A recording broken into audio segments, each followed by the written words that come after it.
Let's talk a little Dwight Howard. Late last night against Boston, he draws a tech for this little push off Al Horford here, right? I love it. Boom. That's a love tap. Exactly. Come on. See, it's like, oh, tech. Then a little chin up on the rim. That's tech number 2. That would mean ejection number 1, which he seems amazed at. Oh, my God, I can't believe 2 technicals equal an ejection. I had no idea. After the game, which the Hawks won, the NBA then stated that the tech was, quote, non-unsportsmanlike, which I don't even know what that means. No idea. And that Howard shouldn't have been ejected. I mean, the game's over, Stacks. The Hawks won. Should the NBA even come out with this? That was a technical foul.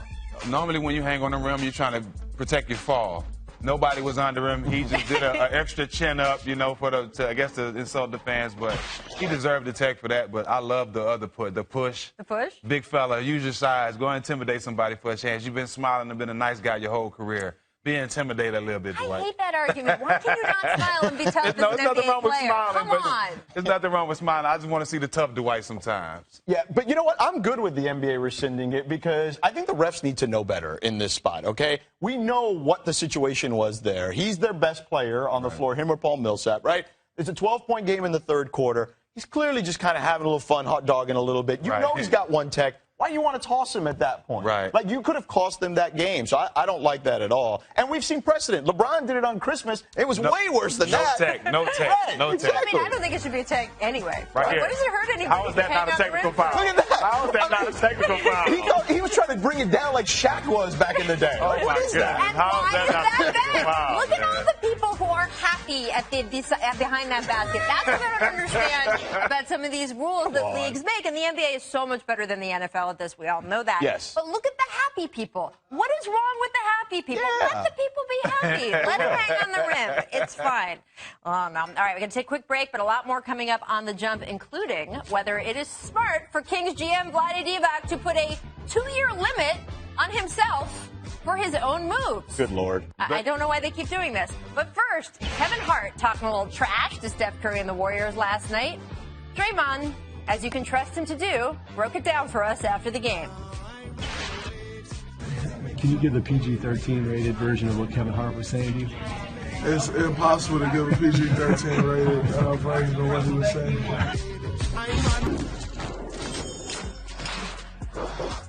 They're kicking in the door, but they shocked on what I'm telling them. I said, I'm not looking for no endorsement deal.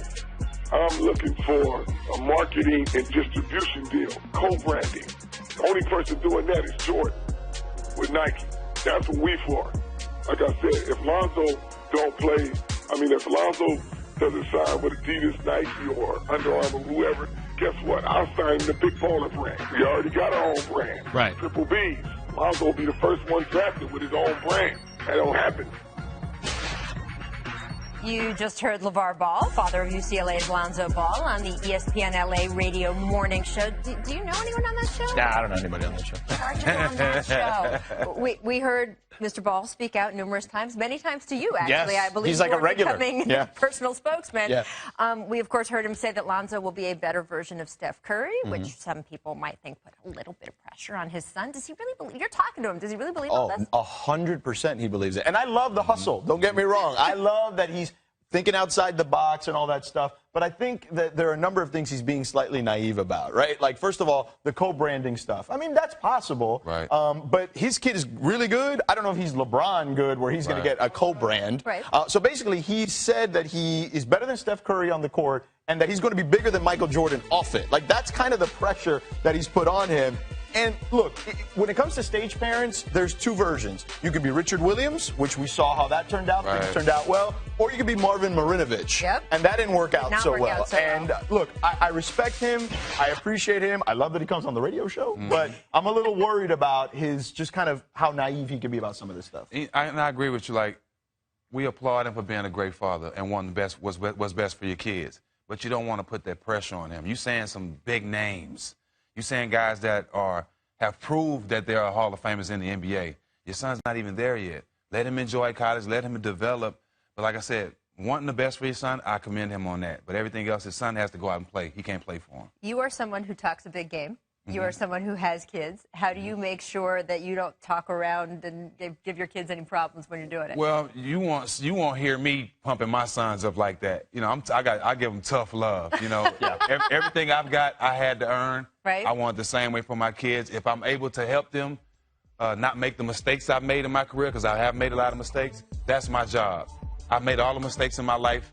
They don't need to make any because you can learn from mine. So that's sort of where you think a sports parent. That's my angle, right, because I'm living by experience. And to the kid's credit, Lonzo, I've gotten a chance to speak to him a couple of times. He is a perfect gentleman. He's a really good kid, and was asked recently about his dad. He's like, it's just my dad being my dad, and just kind of went on to talk basketball. So he's handled this really well, too. And that, to me, that's a testament to LeVar as well. Right. Oh, absolutely. They've been Absolutely. raised right. Andre Agassi always said that he had a very big stage parent, and he also said it drove me crazy, and I would not be the player I was without it. So it's a balance. You get both. So, Stephen, do you know what time it is? No. It is time. Sacramento! Turn! You are the worst setup man in history. Despite writing off their wildly popular leading man, DeMarcus Cousins, the Kings are back. The call, of course, to trade Boogie made by GM Vlade Divac, who spoke to the Sacramento Bee and Eileen Boyson about it. Vlade said, quote, "That's my job, and I take responsibility. And I totally understand why some fans would be upset. They supported DeMarcus, and I like DeMarcus a lot. But I believe we are going to be in a better position in 2 years. I want to hear again from these same people in 2 years. If I'm right, great. If I'm wrong, I'll step down. But if I go down, I'm going down my way." Seriously? Like, what is it, guys, with these executives? Did Vlade not just see Jim Buss talk himself in his 3-year timeline out the door here in L.A.? Stephen, I know you like it when people take accountability, but to do it like this? Come on, man. I'm going to buy Vlade a step stool, because he's going to need it in 2 years. If you feel it's trading DeMarcus Cousins, and you feel like you're going to be better 2 years from now, I don't see it. You haven't been good in the last 10 years. What makes you think you're going to flip it in 2 years after you trade your best player? I don't see it. You got a gift coming from me, Vlade. Stack, it's not great for him, clearly, because the 2-year timeline is pretty ridiculous, but it's great for Kings fans, right? Right. Because they'll know, wait a second, you mean the guy who made one of the most awful trades in NBA history won't be around in 2 years? And wants to step down, we don't have to fire him? All right, There we go. Let's go. 2 more years. 2 more years. There we go. That's it. Nice. The suffering is over. This is so hard for me because Vlade is seriously one of the nicest guys in the NBA. Love him, is love this him, right? love him. I It mean, ain't personal. This is someone you It want to ain't be personal. around, you want to talk to, great off the court with charity work. Maybe not so much on running an NBA team. I don't know. We'll see. Apparently, we'll find out in the next 2 years. Andrew Bogut waived by the Sixers on Monday after being traded from the Mavs just before the deadline. Now, Bogut looking at a handful of teams, including, sources say, the Cavs, Celtics, Rockets, and Spurs. So there's a question here. A lot of people thought he was going to the Cavaliers. He wants to stick it to the Warriors. But, guys, there's some money on the table here. Here's what these teams have left over to offer Andrew Bogut. The difference between less than $500,000 in Cleveland and more than $3 million in Houston, it's not small. George, what would you do? See, I'm not going to count another man's money, but I'm petty. So I would absolutely go to Cleveland and want to play the Warriors and make them eat it a little bit. Either way, right? I mean, don't we kind of expect the Rockets and Warriors to maybe face off? Yeah, I guess, but I want to face them in the finals, right? Because I want to be a guy who has an impact potentially in one of those games, whether it's setting the hard screen, making the right pass, or just playing good defense. The question is he going to be healthy enough to be any of those things? But yeah, I'm super petty. I'm on hashtag Team Petty. Give me the drama, selfishly. Let's go to Cleveland. If you petty, then I'm Tom. Hey, I agree with you. Send him there. Yeah. Send him there. Wait. Are you $2.5 extra million, Petty? Because that's what we're talking about. Yes. Thank you. He just got a big check from Golden State. Yeah, He's fine. He Dallas, actually had a couple big checks that he was hurt, didn't play them all out. He was the number 1 overall pick. Exactly. Yeah, you go there and get another championship, he's good on money. Amazing. Well, I don't know what you were watching last night. I was watching Raptors-Knicks, and it turned into this thrilling one-point, last-second barn burner, which is sort of amazing in itself because, let's be honest, New York is a team that really has every reason to quit. The GM has spent the season bullying his star player. Another star, Derrick Rose, knows the team tried to deal him at the deadline. Brandon Jennings was released yesterday. That's the same day that Joakim Noah, a player, by the way, that the Knicks will likely end up paying an insane $17 grand a minute this season, is about to have surgery. Good job, Phil. Bottom line, if the rest of the Knicks players had decided last night to lie down on the floor at Madison Square Garden and throw a good old-fashioned temper tantrum, I'm really not sure anyone could have blamed them. But they didn't. There was Courtney Lee making a clutch J in the final seconds. And then there was Carmelo Anthony trying to repeat his last-second heroics from the other night.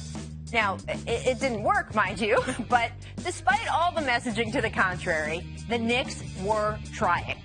And by the way, their opponent, well, the Raptors themselves, they could have been excused for being flat last night, considering Kyle Lowry is undergoing wrist surgery and could be out until the playoffs. Toronto had just gone all in on the trade market in the past 2 weeks, so that's an especially tough gut punch to realize good playoff seeding about to get a lot harder. Yet, there was Serge Ibaka last night, tenacious on defense. And there was DeMar DeRozan trash-talking with the fans. He said, buckets, buckets, buckets, after he delivered this bomb from long range. Oh, and by the way, also sunk this near-impossible game winner from mid-range. And, you know, given anyone who doubted him, the smirk face. Look, this is a weird time of year in the NBA, right? The schedule is running short. The concrete of the season is drying. There will be nights ahead when players just give in to the inevitable. But it says something when they don't. Because while as fans, we're always so quick to fast forward to some prediction of what's supposed to happen. What a lot of players know is that their whole careers, their whole lives, are built on trying even when the odds are long and no one thinks they have much of a reason to. Most of the time, all that happens in the shadows, long before they get famous. But last night, we all got to see it right under the lights on the NBA's biggest stage. And boy, was it fun. So, Stax, you do have the Raptors, who were in that position last night. And look, there was a time they fell down by double digits. They did look flat at times. But they clearly, watching that game, believe they still have it to make a run here in this last quarter pole of the season. Are you buying or selling with the Raptors? I'm buying. I love the way they're playing without Kyle Lowry. Obviously, you can't replace a guy like that. But to be down on the road and to come back with your backup point guard, it says a lot. And DeMar DeRozan has really been playing well. Besides Corey Joseph getting everybody in the offense and spreading the ball around, I think DeMar DeRozan's really been stepping up knowing Kyle's not there. I'm buying. See, Stack, I'm going to sell. And I'm going to sell because I generally am going to always expect the worst when it comes to injuries.